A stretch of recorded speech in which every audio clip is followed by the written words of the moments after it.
Yan. 1.7 hektara. So naglakad kami ay 3 minuto.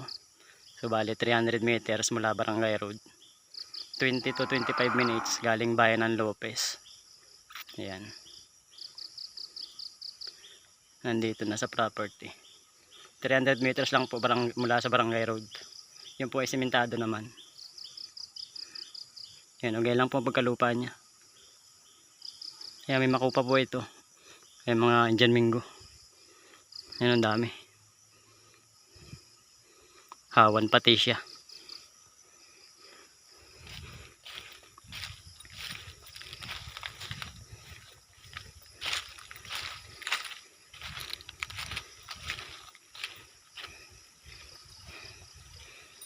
Ayan. May tubig. Ayan, ang daming bunga na yun.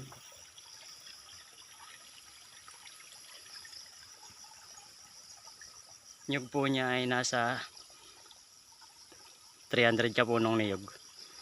Ayan. Higit pa. Ayan. More or less na lang po natin sa 300 ka puno na niyog. So ito daw po ay nakaka 4,000 to 5,000 ka buong niyog. Puro takad naman. Kalakasan pa pamumunga.